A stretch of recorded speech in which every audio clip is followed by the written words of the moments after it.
এক যে ছিল প্রাচীন বট, তার ছায়ায় খেলা করত কোন সে এক রাখাল ছেলে।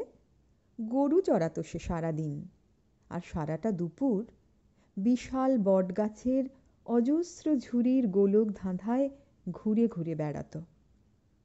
মনের মধ্যে খেলাতো তার কত খেলার স্বাদ।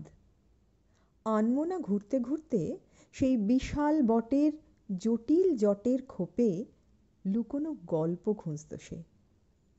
একদিন এরকম ঘুরতে ঘুরতে হঠাৎ মস্ত একটা হোঁচট খেল। ফিরে দেখল কি যেন একটা উঁচু হয়ে আছে ওখানে। বালি সরিয়ে সরিয়ে দেখল শক্ত একটা পাথরের মতো কিছু আছে। ডেকে দেখালো একে ওকে। কেউ কেউ আবার উৎসাহী হয়ে আরও খোঁড়াখুঁড়ি করল। উমা, বেরিয়ে এলো আরও আরও পাথর, সুন্দর গোলাকার পাথর, যেন মাটির নিচে স্তরে স্তরে সাজানো আছে। মুখে মুখে কথা ছড়ালো। কৌতূহল বেড়ে গেল সবার।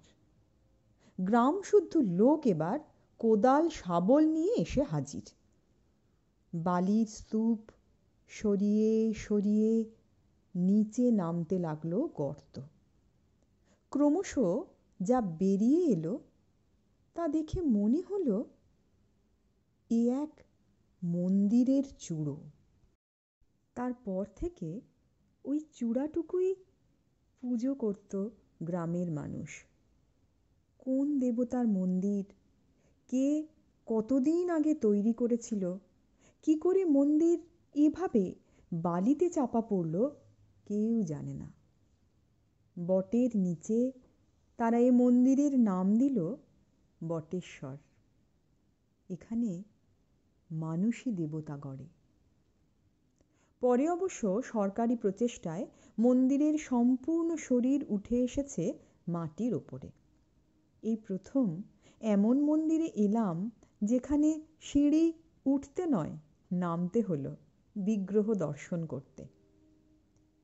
সাগর কিনারে অনাড়ম্বর যে পুজো দেখে মনে মনে বিশ্বদেবতাকে প্রণতি জানিয়েছি আজ সকালে, এই রংচটা ভাঙাচোরা তবু মহিমময় মন্দির দেখে বুঝলাম এই তো সেই দেবতার উপযুক্ত বিশ্রাম গৃহ।